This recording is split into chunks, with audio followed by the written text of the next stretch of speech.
选秀大会前，我随手摘了朵花，别在鬓边，吸引来漫天蝴蝶绕着我飞。皇帝听闻此事，当即要把我许给太子。谁料我爹竟造谣我患有隐疾，把圣旨上的名字换成庶妹。老爷，您真的跟皇上说妥好了？素素那孩子毕竟是先皇后的亲侄女，若是皇上察觉您撒谎，怪罪下来，我们侯府可担待不起啊！皇上，我已经跟皇上递了密折，说素素自小体弱，患有难以启齿的隐疾，不宜婚配，更不配入主东宫。皇上本就忌惮先皇后的母族势力，怕太子娶了素素，引得外戚干政，正好顺了我的意。那圣旨上的名字，老爷可托人再三确认了。我已经托御前的李宫人把圣旨上的名字看了3遍，明明白白写的是婉儿。今日宫宴，皇上就会当众赐婚，到时候婉儿就是名正言顺的太子妃，我们侯府也能借着东宫的势力再上一层楼。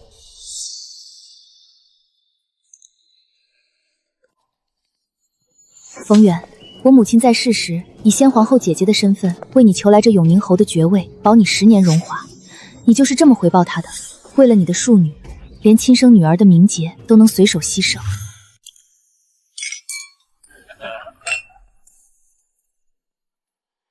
诸位爱卿，今日春和景明，宫宴之上，朕有一桩喜事要昭告众人。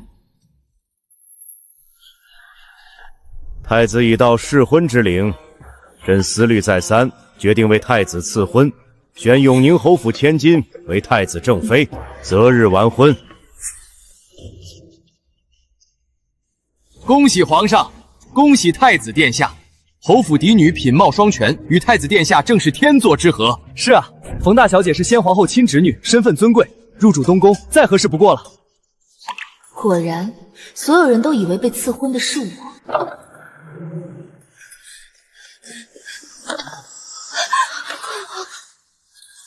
皇上，求皇上为青鸾做主。青鸾怀了太子殿下的孩子，已经3个月了。皇上，青鸾与太子殿下两情相悦，早已私定终身。如今腹中怀着皇家血脉，还请皇上成全，让青鸾能留在太子殿下身边。姐姐，她怀了太子的孩子是天大的事儿，你总不能不接纳她吧？依我看，你与她做个平妻最合适，可不能让外人觉得我们侯府小气。婉儿，别胡说八道，给我闭嘴！爹爹，你平时偏心姐姐就算了，现在怎么还能当着皇上的面偏颇她？今日之事本来就是姐姐插足，说是姐姐摆千金的架子不肯，只怕会让整个侯府都丢脸。好啊，听妹妹的。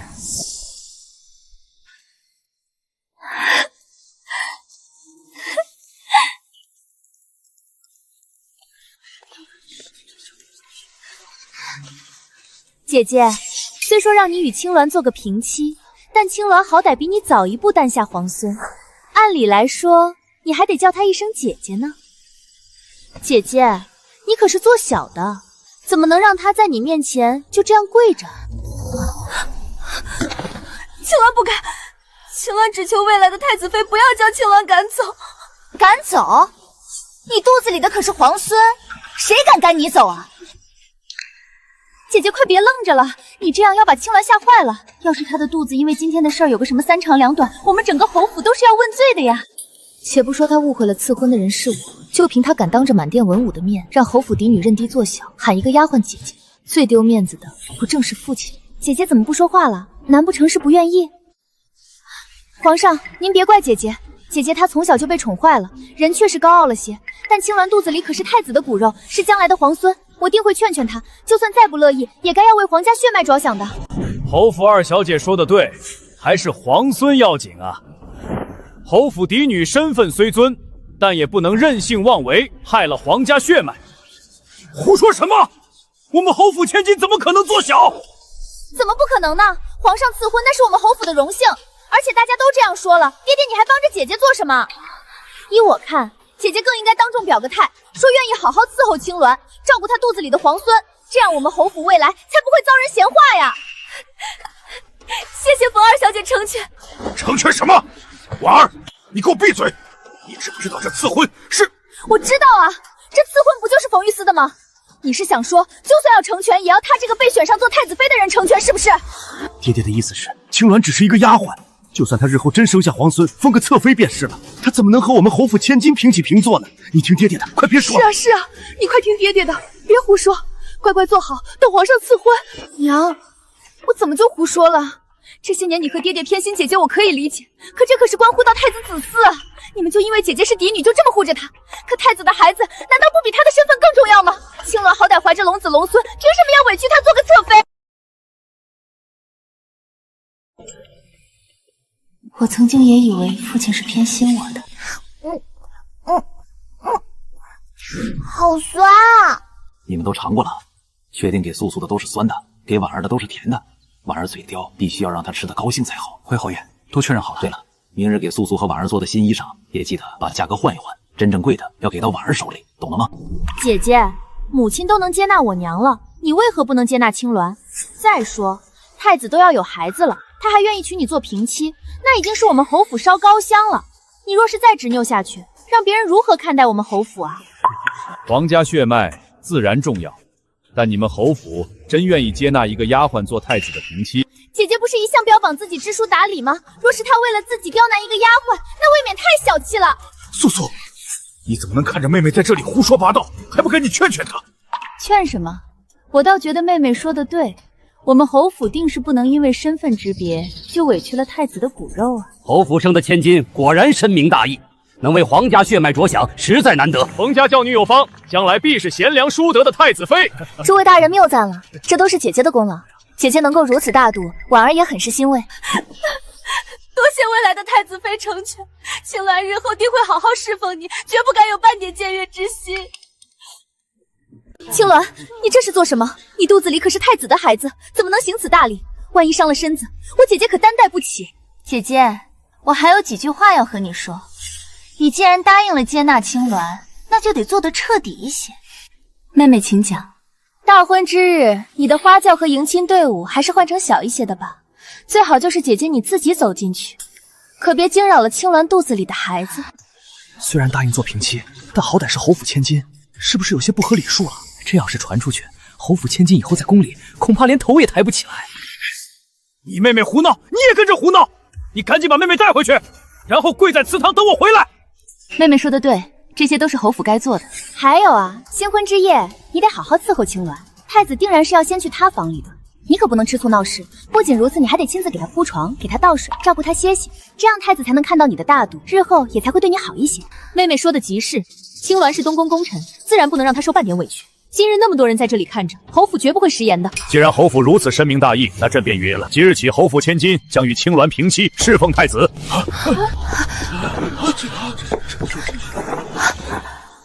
我不同意。父皇，儿臣不娶平妻，青鸾是儿臣唯一的妻子，除了她，儿臣谁也不娶。皇上，既然太子不愿意，那就请您收回赐婚吧。臣也不愿意勉强太子。对，我们这就回去。是我们侯府没这个福气，我们愿意成全太子殿下和青鸾姑娘。成全什么成全？皇上的赐婚圣旨都准备好了，你们怎么能浪费了皇上的一片苦心？姐姐，你还愣着做什么？赶紧跪下！平妻做不成，那就求太子娶你做侧妃。你想想，要是传出去堂堂侯府嫡女竟然比不过一个丫鬟，连太子妃都做不成，那侯府的脸面往哪儿搁？婉儿，我平时还真是太宠你了，才让你如此放肆。赶紧跟我回去。爹，侧妃怎么了？妹妹说这些都是为了侯府着想啊。侧妃也不行，青鸾性子软，容易被欺负。太子殿下，青鸾不敢有非分之想，只求能留在您身边。姑不会让你受委屈的，你放心，姑只有你一位妃子。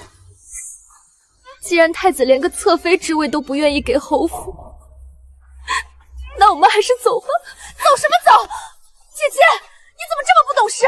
侧妃不行，那就通房。你忍着点，大局为重，切勿小气。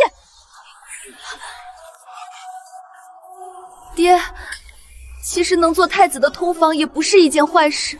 日后若是也怀上了，兴许还能升为侧室，我没意见。太子殿下，请不要为难皇上了。皇上让侯府千金嫁入东宫，说明有皇上的想法。既如此，那便做通房。但你要记住，以后见到青鸾要恭恭敬敬地喊太子妃。还有，别妄想有姑的孩子。好，侯府接旨。爹爹，皇上都发话了，赶紧接旨啊！朕今日赐婚侯府二小姐冯婉儿与太子赵景，今日起，冯婉儿入东宫，做太子赵景通房，钦此。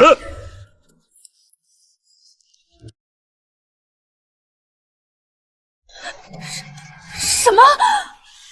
去世的侯夫人可是先皇后的姐姐，她生的嫡女当然不能入东宫做什么通房，让庶女去恰好。我看那二千金也是很想攀上太子的，竟然自愿做通房也要进去。爹爹，怎么回事？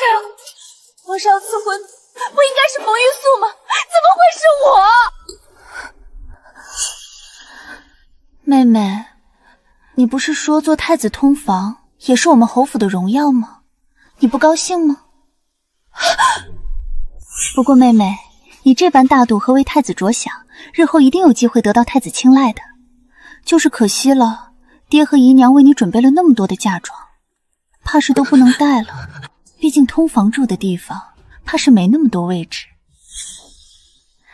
而且排场太大，也确实可能影响了青鸾肚子里的孩子。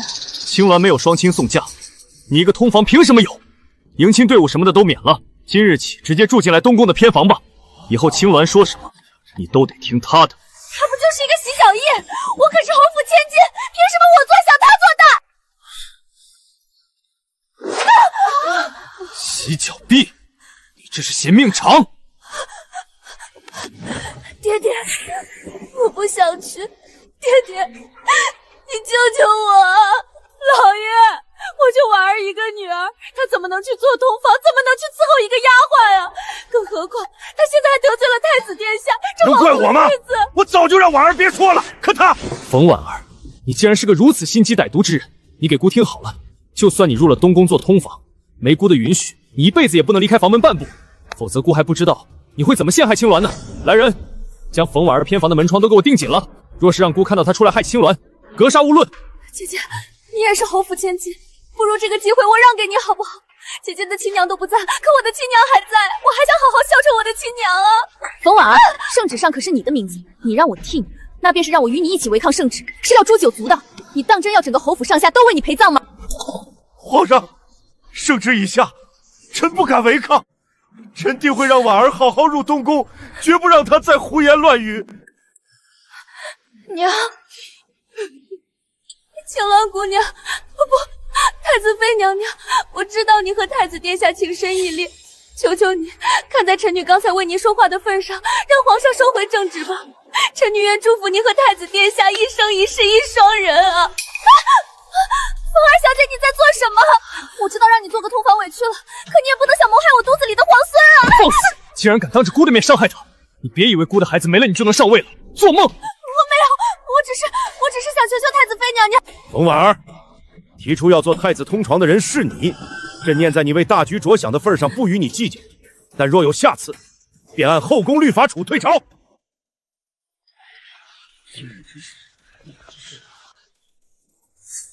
婉儿，今日一别，自求多福。爹爹，婉儿留在东宫会死的，你方才不是没有看见？那青鸾不简单啊，他会害死我的。你还好意思说？你刚刚口口声声说为了侯府脸面着想，结果我们侯府的脸面都被你丢尽了。我本想好好与你道别，可你竟然还敢提。冯婉儿，你今日后是生是死都别来告诉我，我宁愿没有你这个丢人现眼的女儿。爹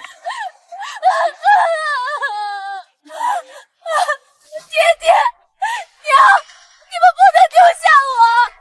我不要留在东宫，我不要做什么同房，放开我，打开你们的脏手！我可是侯府千金，你们谁敢碰我？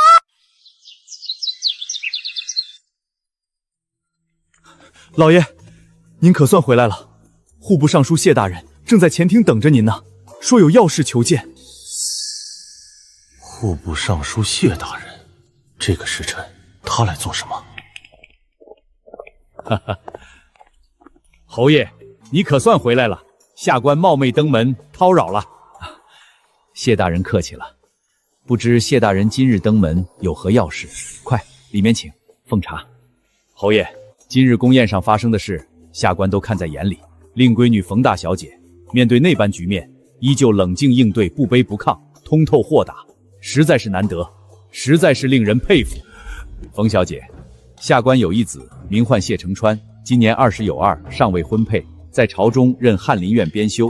下官今日登门，是想替犬子向冯小姐提亲，不知冯小姐可有意与犬子结为连理？好，好，好，谢大人，这门亲事我应了，我替素素应了。承川这孩子品行端正，才华横溢，与我家素素当真是天造地设的一对良配，再好不过了。我当是什么难住了各位？这谜底不就是梦字吗？你说谜底是梦，你倒说说怎么扣合的谜面，说不上来就是蒙的。这位摊主，题面林下挂夕照，斜月伴3星，林字下半加夕，是为梦字下半，斜月一笔，3星3点，何为梦字上半？这位小姐猜的分毫不差。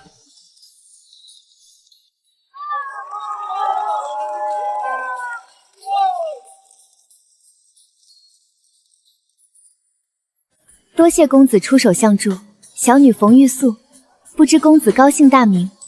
冯小姐客气了，在下谢承川，不过是举手之劳，小姐不必挂怀。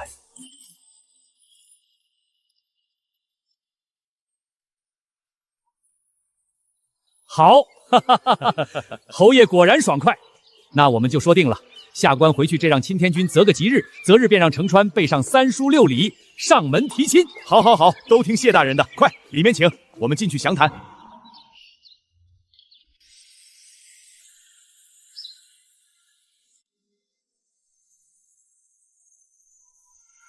吃饭了，真是晦气，居然让我来伺候这么个玩意儿！你敢这么跟我说话？我可是侯府千金，是皇上亲赐的通房，你一个下贱丫鬟也敢给我脸色看？把你们管事嬷嬷叫来，我要吃热的，我要新的被褥。侯府千金，得了吧！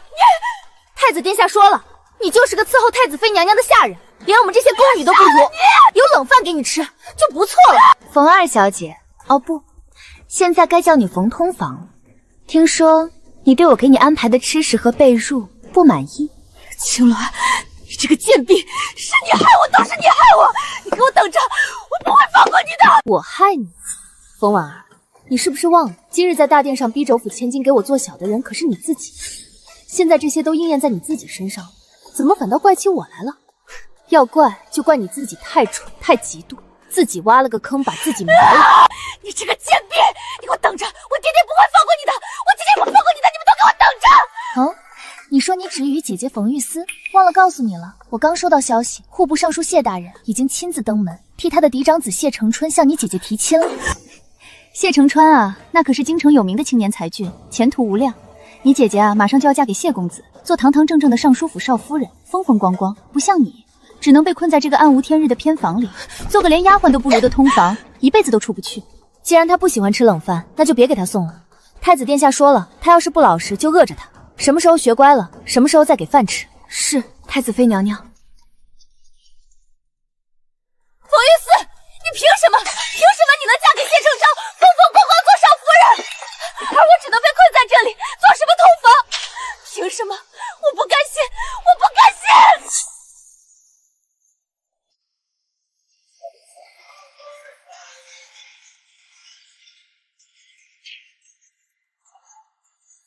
吉时到，新人拜堂。此生有你，3生有幸。承川，余生相伴，岁岁年年。冯玉素，你给我站住！凭什么？凭什么你能风风光光拜堂？凭什么你能嫁得这么好？冯婉儿，你这个孽障，谁让你从东宫跑出来的？来人，把他给我拖出去！婉儿，你疯了吗？今天是你姐姐的大喜日子，你快跟我回去，别在这里丢人现眼！你给我滚开！要不是你和那个老东西当初骗我，我怎么会落得今天这个下场？冯玉思抢走了我的一切，我的太子妃，我的荣华富贵。我今天就要毁了他！拦住他！冯婉儿，事到如今，你还觉得是我抢了你的东西？不是你是谁？要不是你，我就是太子妃；要不是你，爹爹不会不要我，娘不会不管我。都是你，你这个贱人！你如今的下场，全是你自己一步一步作出来的，与我何干？你以为父亲是真心想让你当太子妃，他不过是想借着东宫的势力往上爬。你从一开始就只是他的棋子。你胡说！你骗人！都是你骗我的！我今天就要杀了你！只有你死了，我的一切才能回来！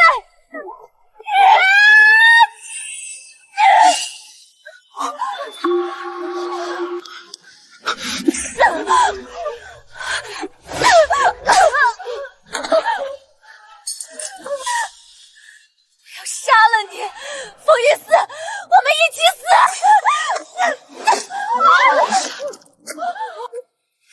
冯玉思，我就是死，也不会让你好过。若有来生，我定要你血债血偿！阿素，长川，对不起。今日宫宴，朕有一桩喜事昭告：永宁侯府千金品貌端方，朕特赐婚于太子，则即日完婚。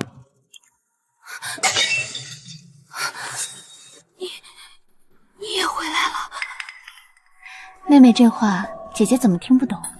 难不成妹妹是梦见了什么不该梦见的东西？我不说话，我不上当，我不要当太子妃。婉儿，皇上要赐婚了，这是天大的喜事啊！闭嘴！再说话，我撕了你的嘴！恭喜皇上，恭喜太子殿下！冯大小姐乃先皇后亲侄女，与太子正是天作之合。玉姿啊，此事你意下如何？素素，别乱说话。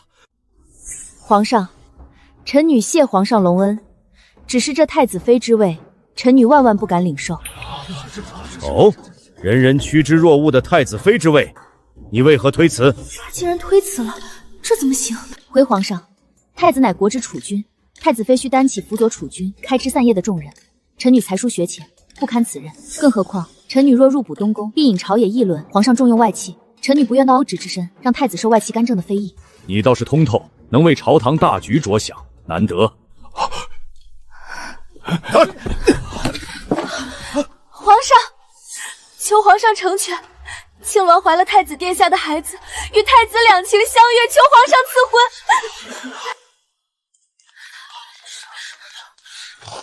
父皇，儿臣与青鸾两情相悦，他腹中是儿臣的骨肉，求父皇成全。放肆！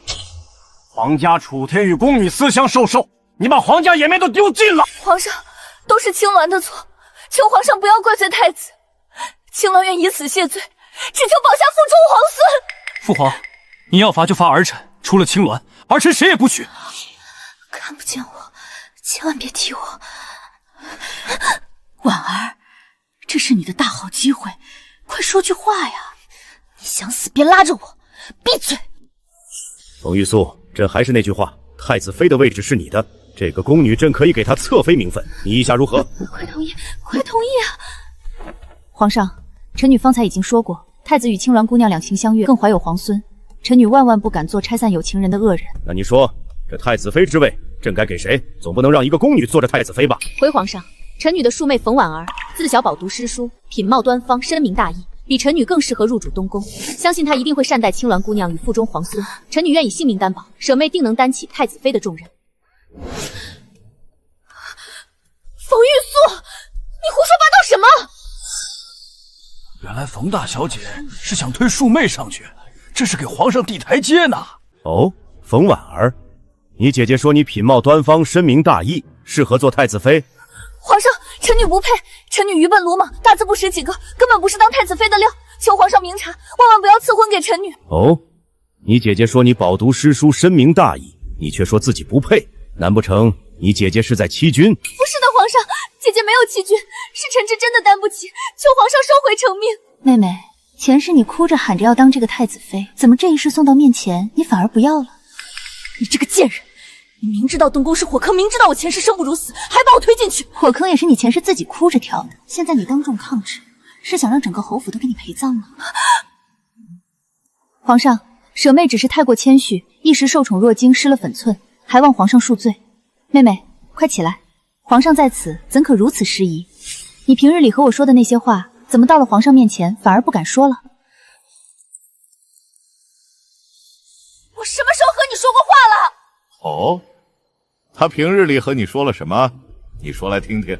回皇上，舍妹常和臣女说，皇家子嗣重于一切，日后若有机会，定以皇家血脉为重，绝不让皇孙受半分委屈。还说女子当以夫为天，相信妹妹一定会好好善待青鸾姑娘与腹中皇孙的。哈哈哈哈哈哈！好一个深明大义，以皇家血脉为重，朕看你确实是个懂事本分的孩子。皇上，舍妹虽是庶出，却是永宁侯府正经二小姐。她在侯府打理后院时井井有条，入主东宫后，定能将东宫打理得妥妥当当，不让皇上与太子费心。皇上，冯大小姐所言极是，冯二小姐能以皇孙为重，实在难得，堪当太子妃大人。臣等附议，请皇上下旨，册封冯婉儿为太子妃。冯婉儿，既然满朝文武都觉得你堪当大任，你姐姐也极力推荐，朕便遂了众人的意。皇上，不要，臣妾真的不行，求皇上收回成命。怎么，朕的正旨你敢三番五次推辞？你是觉得朕的太子配不上你，还是觉得朕旨意你可以随意违抗？接旨吧，再敢说半个不字，不仅你要死，整个侯府都要给你陪葬。朕今日昭告天下，永宁侯府二小姐冯婉儿品貌端方，深明大义，性行淑均，特册封为太子妃，则即日完婚入主东宫。臣等恭喜皇上，恭喜太子妃娘娘。丫鬟青鸾怀有皇嗣，性情柔顺，特册封为侧妃，随太子妃一同入东宫。钦此。青鸾谢皇上隆恩，吾皇万岁万岁万万岁。儿臣谢父皇恩典。冯婉儿，前世你亲手把自己送进地狱，这一世我就亲手送你进去。永宁侯府二小姐冯婉儿册封为太子妃，则即日完婚。丫鬟青鸾册封为侧妃，一同入东宫。钦此。臣接旨，谢皇上万岁万岁岁。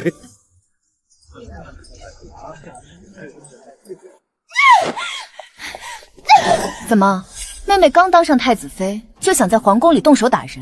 冯玉旭，你这个贱人，是你害我，是你把我推进火坑的，我明明都躲了，你为什么还要这么对我？婉儿，你疯了！这里是皇宫，你大呼小叫的像什么样子？婉儿，别闹了，你现在是太子妃了。太子妃？谁稀罕这个太子妃？我不要进东宫。冯婉儿，事到如今，你还觉得是我害了你？不是你是谁？要不是你在皇上面前推荐我，我怎么会落得这个下场？你明知道前世我在东宫生不如死。爹，姨娘，妹妹只是受宠若惊，胡言乱语罢了。前世你在大殿上蹿下跳，哭着喊着要做太子的通房，把自己作得生不如死。这一世，皇上根本就不想让我当这个太子妃，就算我不举荐你，他也会找别的游州把你推上去。我不过是顺水推舟，给了你前世求而不得的东西。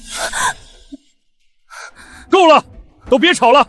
圣旨已下，婉儿你安安分分准备大婚，再敢惹是生非，谁也救不了你。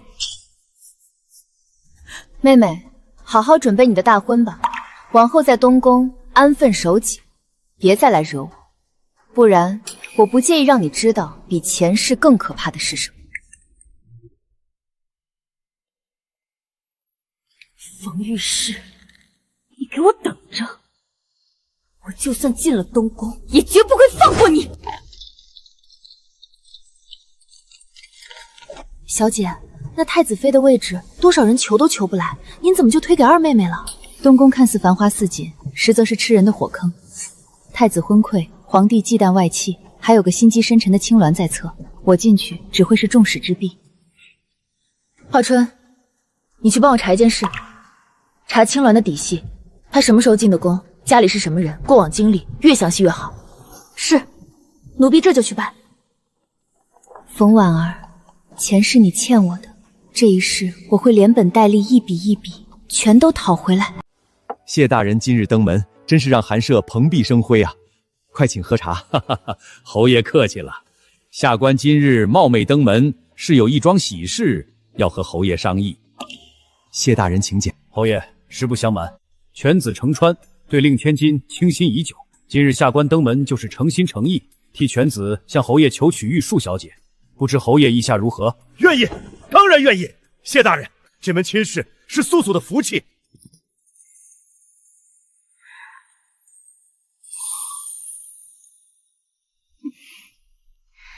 玉素见过谢大人，见过谢公子。哈哈，冯小姐不必多礼，快请坐，快请坐。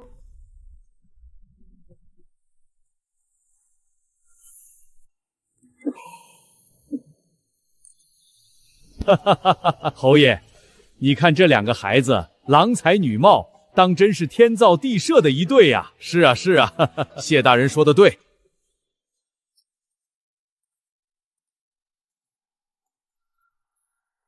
冯小姐，在下谢承川，去年上元灯会，与小姐有过一面之缘，至今难忘。听闻小姐推掉东宫婚事，在下斗胆求父亲登门提亲，不知冯小姐是否愿意同在下共度余生？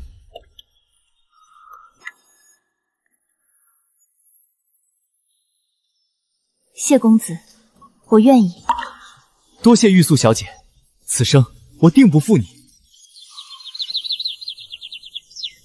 玉素，我还以为你不会答应我的提亲，毕竟太子要比我这翰林院编修尊贵得多。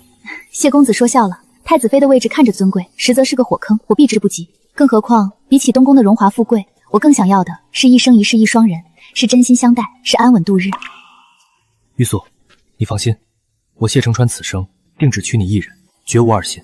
往后不管遇到什么事，我都会站在你身边，护着你，绝不会让你受半分委屈。好，我信你。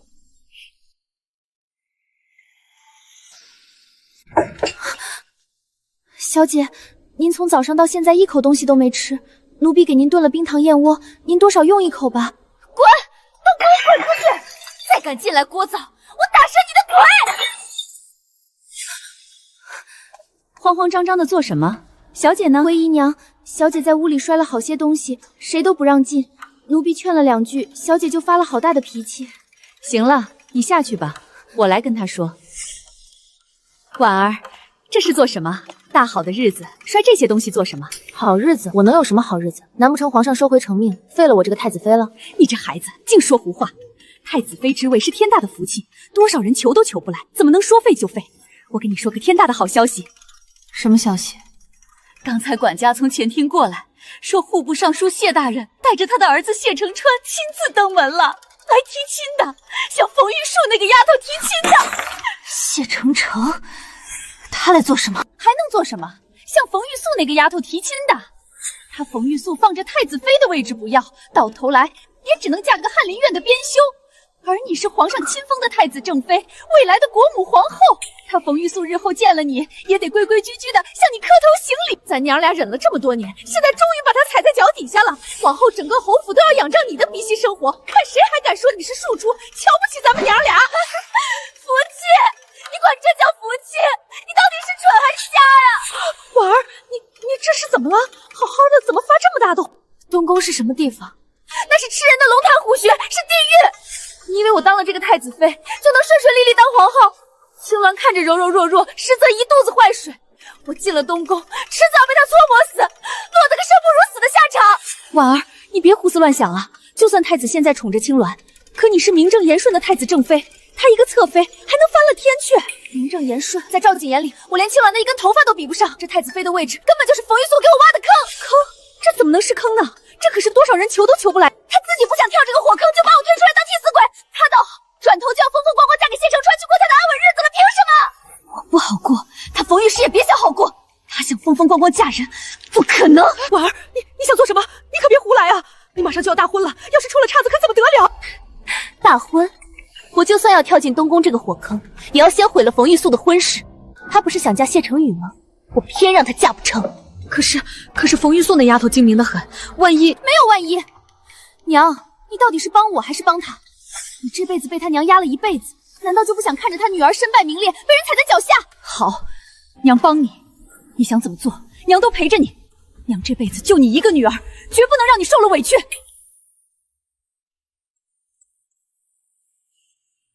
小姐，东宫青鸾侧妃身边的丫鬟送来了一封信，说是给您的。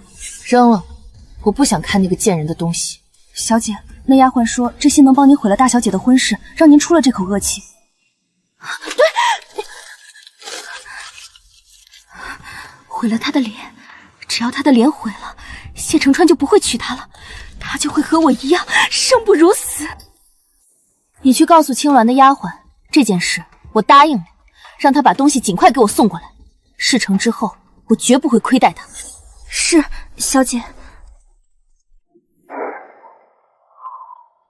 娘，你看，这简直天衣无缝。冯玉瑟那个贱人绝对不会想到我会在给她的天庄礼里动手脚。婉儿，要不然还是算了吧，这太冒险了。算了，我这辈子都被冯玉瑟毁了，怎么可能算了？我早就打听好了，冯玉树平日里最喜欢用这种清雅香气的胭脂，也习惯在睡前点安神香，绝对不会起疑心。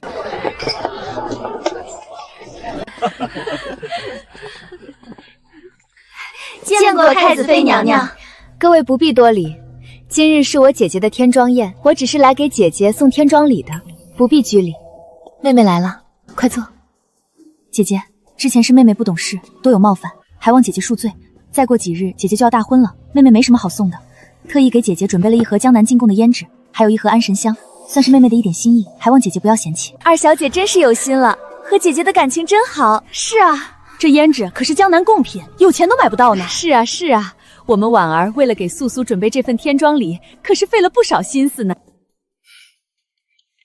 多谢妹妹费心了，姐姐很喜欢。姐姐喜欢就好，这胭脂是新制的，上色极好，姐姐平日里上妆都能用。安神香助眠，姐姐大婚之前事情多，夜里点上能睡个安稳觉。好，我记下了，多谢妹妹。姐姐喜欢就好，那妹妹就先退下了。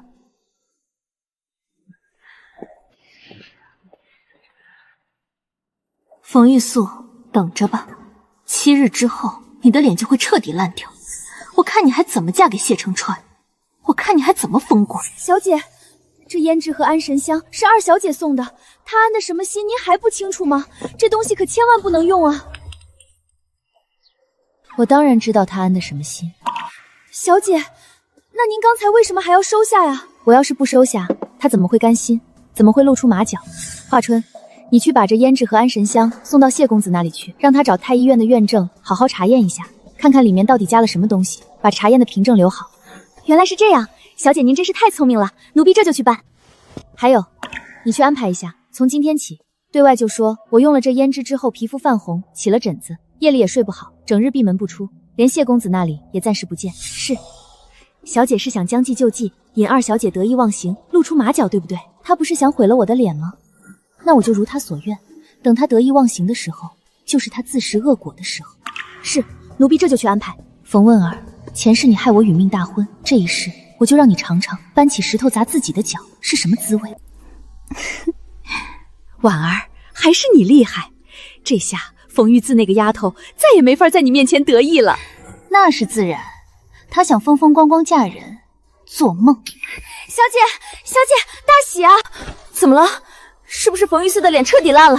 是啊，小姐，奴婢刚才听冯大小姐院子里的丫鬟说，冯大小姐的脸现在不仅烂了，还流脓了。大夫说，就算是好了，也会留下一辈子的疤。谢府的夫人听说了这件事，已经带着人往侯府来了，说是要看看情况，怕是要退婚了。好，太好了，冯玉四，你也有今天，我看你还怎么嫁人，我看你还怎么在我面前得意。太好了，婉儿，这下我们终于出了这口恶气了。走，我们也去前厅看看，我要亲眼看着谢家退婚，看着冯玉四身败名裂的样子。谢夫人，您别听外面的人胡说八道，小女只是皮肤过敏起了点疹子，没什么大事的，养几日就好了，绝对不会影响婚期的。侯爷，话不是这么说的，现在外面都传遍了，说你们家大小姐脸都烂了。这要是真的，我们谢家怎么能娶一个毁了容的媳妇？婉儿见过谢夫人。太子妃娘娘免礼。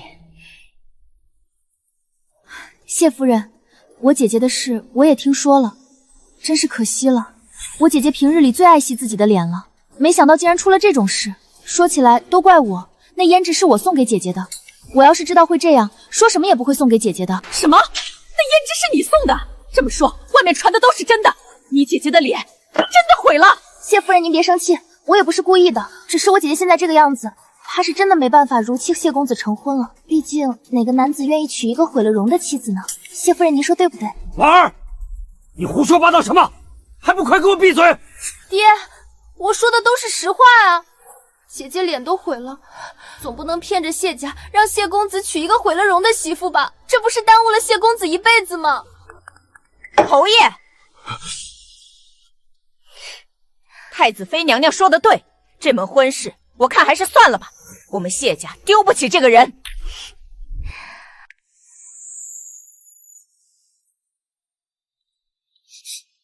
冯玉素，你的脸怎么会？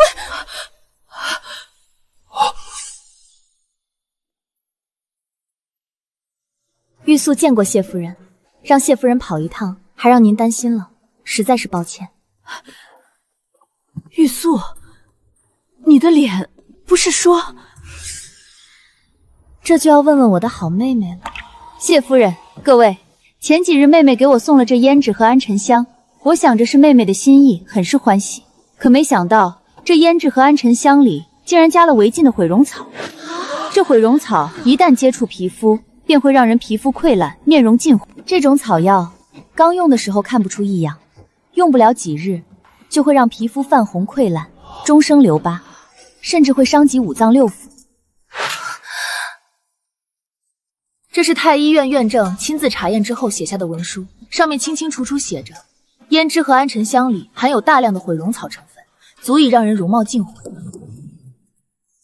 我也是拿到查验结果之后，才知道妹妹竟然对我有这么大的恨意，所以才将计就计，对外谎称脸毁了，就是想看看妹妹到底安的什么心。妹妹，刚才你在前厅里劝谢夫人退婚，坐实我毁容的样子，我可是都看见了。你倒是说说，你为什么要在给我的天壮礼中加这种毁人容貌的东西？你到底安的什么心？不是我，是你污蔑我，这东西不是我送的，是你自己伪造的。冯玉素，你陷害我！带进来。春桃，把你知道的全都当着大家的面说清楚。回大小姐，是二小姐把毁容草加在了胭脂和安沉香里送给您，想毁了您的容貌，让谢家退婚，还说一定要让你身败名裂，都是二小姐让奴婢做的，求大小姐饶命啊！太子妃娘娘，你好狠的心啊！就因为嫉妒你姐姐，竟然想毁了她的容貌，毁了她一辈子。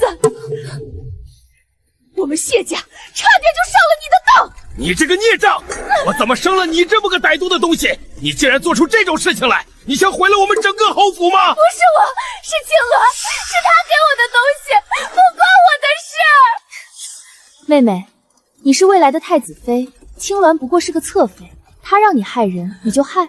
现在事情败露了，你就把所有的责任都推到她身上，你觉得大家会信吗？谢夫人，让您见笑了。玉思，是伯母不对，不该听信谣言，错怪了你。你是个好孩子，能娶到你是我们承川的福气。婚期照旧，伯母一定给你办一场风风光光的婚礼。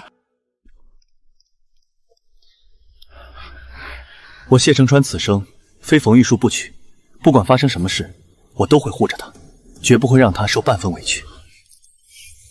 郎才女貌，情比金坚。冯玉素，我不会就这么算了的，我就算是拼了这条命，也要让你付出代价。冯婉儿，你好大的胆子！身为未来的太子妃，竟然心思歹毒，用如此下作的手段谋害自己的亲姐姐，你把皇家的脸面都丢尽了！我皇上，臣女冤枉了，都是青鸾挑唆我的，是他给我的毁容草，不关我的事，求皇上明察。到了现在，你还敢狡辩？人证物证俱在，你还想把责任推给别人？青鸾怀着皇嗣，安分守己，怎么会做这种事情？我看你就是死不悔改。青鸾冤枉了，青鸾从未给过太子妃娘娘什么毁容草，更没有挑唆她害冯大小姐。求皇上为青鸾和腹中的皇孙做主。父皇，青鸾怀着儿臣的孩子，绝对不可能做这种事情。肯定是冯婉儿自己心思歹毒，犯下大错，还想拉着青鸾垫背。求父皇明察，严惩冯婉儿。冯婉儿，你身为太子妃，擅妒成性，心思歹毒。即日起禁足永宁侯府，直到大婚。大婚之后，入东宫继续禁足3个月，抄写女诫百遍，好好反省。若是再敢惹是生非，朕立刻废了你的太子妃之位。臣谢皇上隆恩。臣回去之后一定好好管教小女，绝不让她再惹是生非。都退下吧，别在这里碍眼。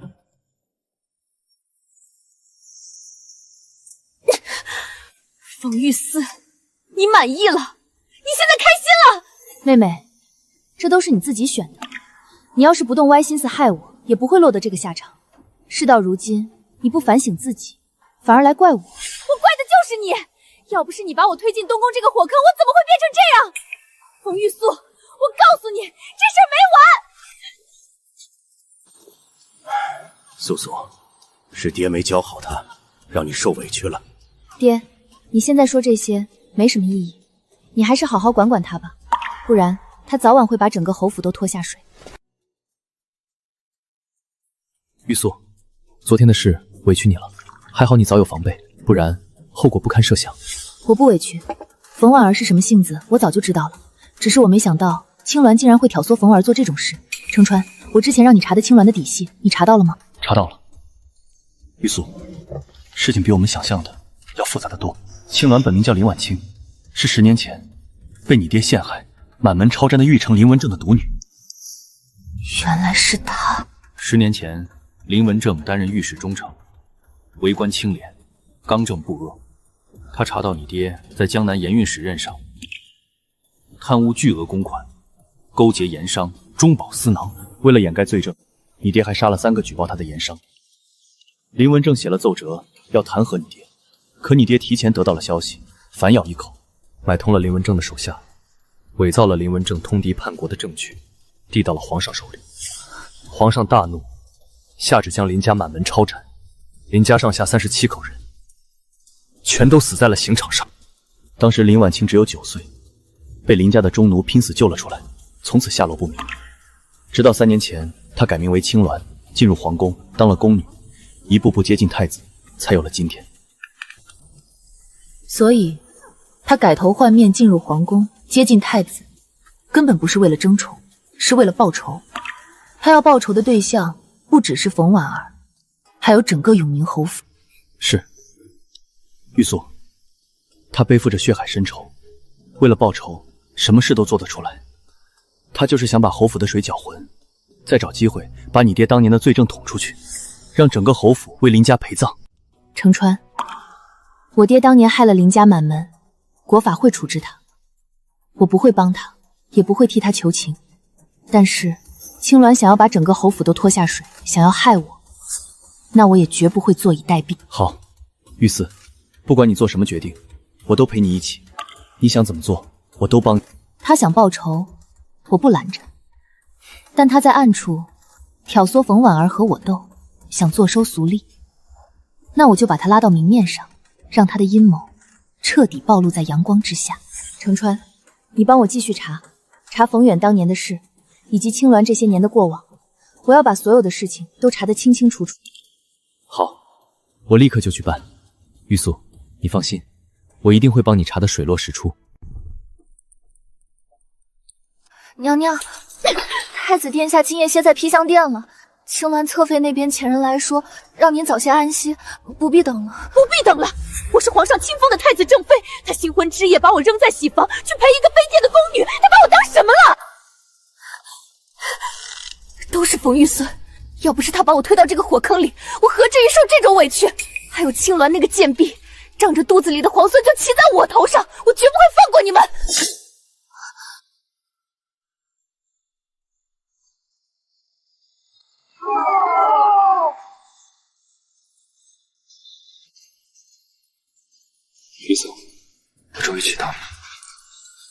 承川，余生请多指教。一拜天地，二拜高堂，夫妻对拜。今日我谢承川娶冯氏玉素为妻，此生唯他一人，绝无二心，定护他一世安稳，岁岁无忧。好，好。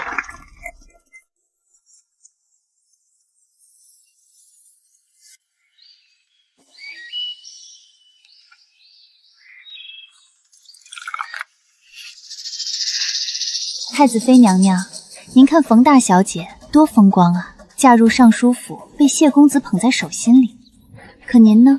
入主东宫半月，太子殿下连您的院门都没踏进一步，连下人们都敢背地里嚼舌根，这口气，您真咽得下去？你到底想说什么？娘娘。忍是换不来好日子的。这围猎场四处都是深山老林，马匹受尽坠崖，从来都是查不出痕迹的意外。若是冯大小姐骑的马突然发狂，把她摔个半死，或是直接坠了崖，她的好日子可不就到头了？你有办法？我早已备好金马伞，这东西最是霸道。抹在马的鼻孔里，只要闻见一点血腥味，瞬间就会发狂，再好的骑手也控不住。好，这事儿要是成了，我以后在东宫绝不会亏待你。阿言，你听青鸾侧妃的安排，把这事儿办得干净利落，出了岔子，我唯你是问。是娘娘。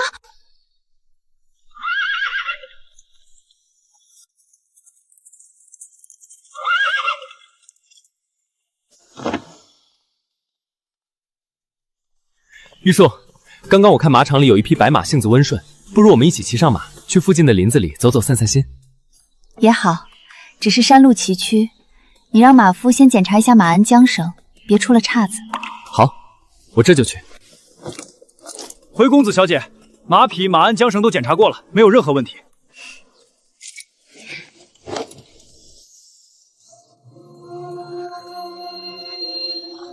娘娘，事成了。冯玉四，这次我看你还怎么活！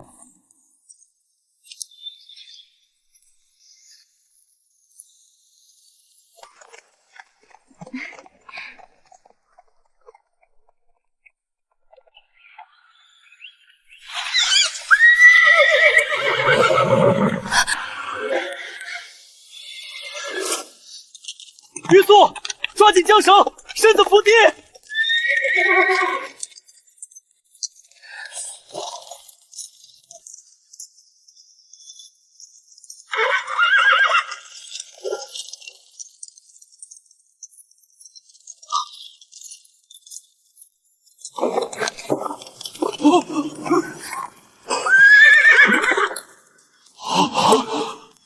皇上，这匹马被人动了手脚，无故发狂，绝非意外。查！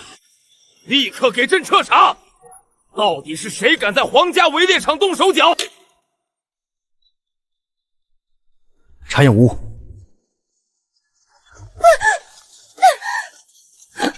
回皇上，已在死马鼻孔内查验出金马伞残留，并当场抓获作案人犯阿言。回皇上，是太子妃娘娘，是她让奴婢给冯大小姐的马抹金马伞，想让马发狂摔死冯大小姐，奴婢都是被逼的，求皇上饶命啊！把冯婉儿还有所有相关人等全部押入行宫大殿，朕要亲自审问。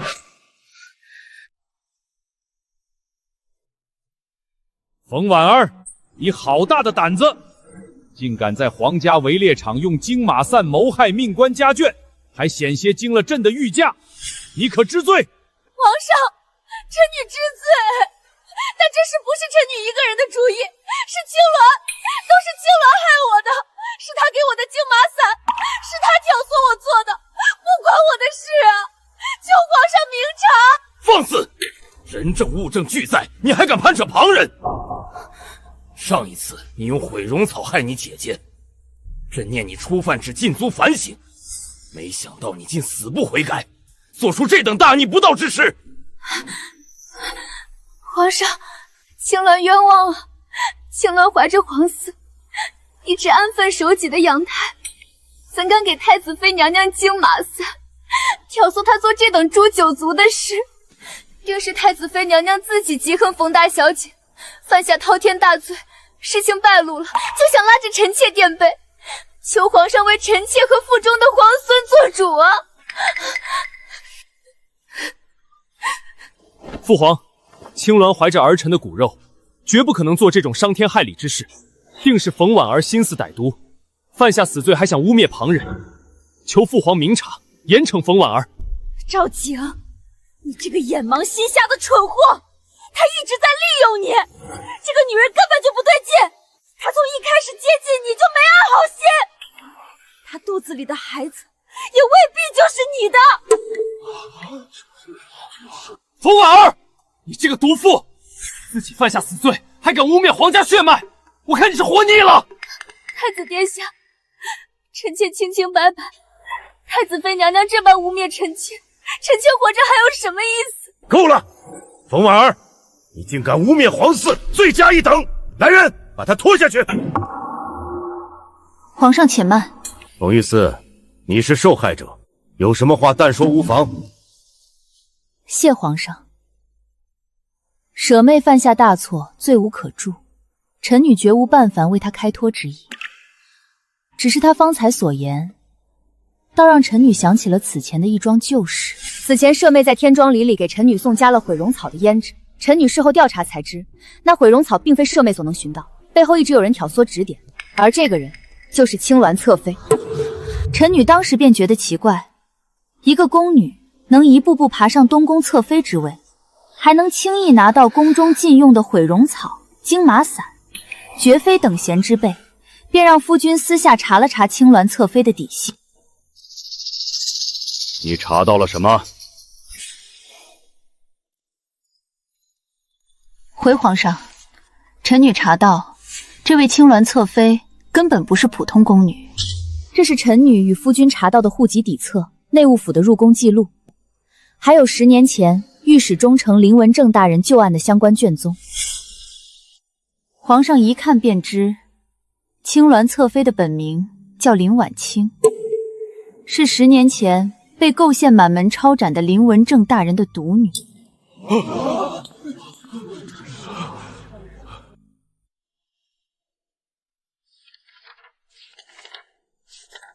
林婉清，你好大的胆子，竟敢隐瞒身份混入皇宫，其到底有什么目的？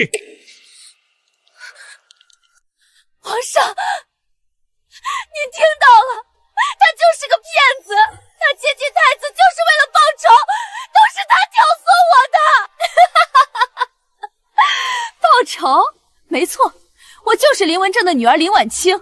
冯远这个奸贼，害我林家37口满门抄斩。我9岁时就亲眼看着爹娘亲人死在刑场上，苟活10年，就是为了报仇。我就是要让他冯远身败名裂，让他的侯府家破人亡。还有你，皇上，我爹一生忠君爱国，就因为冯远的几句谗言，你就下旨抄家灭门。我就是要搅乱你的皇家血脉，让你的江山落入他人之手。你说什么？你肚子里的孩子？赵景，你真以为我会喜欢你这个昏聩无能的草包？你不过是我复仇的棋子罢了。放肆！林婉清，你欺君罔上，包藏祸心，罪大恶极！来人，把他拖下去，打入天牢，严加审问。冯远，你贪污枉法，构陷忠良，制造冤假错案，导致林家满门抄斩，你还有何话可说？皇上，臣知罪，臣罪该万死，求皇上开恩。开恩？冯远，你害林家满门的时候，可曾想过开恩？我母亲发现了你贪墨构陷的罪证，你就用慢性毒药暗害了他，对外谎称他病逝的时候，可曾想过开恩？你怎么会知道？若要人不知，除非己莫为。皇上，这是臣女母亲当年的诊案，还有伺候母亲的老嬷嬷的证词，都能证明臣母亲并非病逝，而是被冯远下毒暗害。只因他发现了冯远的罪证，想要上报朝廷。冯远为了荣华富贵，构陷忠良，谋害发妻，桩桩件件，罪无可赦。冯远，你罪大恶极，即日起革去永宁侯爵位，抄没家产，打入天牢3司会审。冯婉儿，你擅妒成性，心思歹毒，屡次谋害他人，险些惊驾，罪大恶极。即日起，废除太子妃之位，打入冷宫，永世不得出。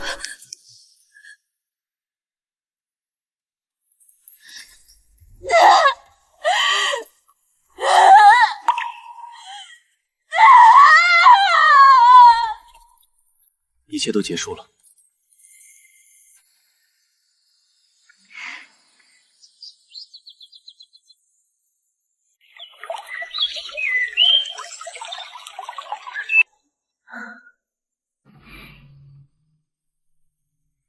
在想什么？这么出神？在想，我终于能和你过上安稳幸福的日子了。玉丝，过去的都过去了，以后有我在，再也不会有人伤害你，再也不会有算计和阴谋。我会陪在你身边，岁岁年年，永不分离。好，岁岁年年，永不分离。还记得去年上元灯会你赢的这盏灯吗？我找了好久才找到一模一样的。当然记得，那是我们第一次见面。那时候我就在想，怎么会有这么温润坦荡的公子？那时候我就在想，怎么会有这么聪慧通透的姑娘，一眼就解出了最难的灯谜。从那天起，我的心里就再也装不下别人了。3司会审的结果出来了，你听说了吗？林婉清欺君罔上，意图动摇国本，被判凌迟处死。你爹冯远贪墨枉法，制造冤假错案，被判流放3000里，永世不得回京。柳姨娘随行。冯远、冯婉儿还有林婉清，他们都被自己的欲望和仇恨困住了，最终走向了毁灭。都过去了，玉素，你不必为这些人伤怀，往后我们只过好自己的日子就够了。是啊，都过去了。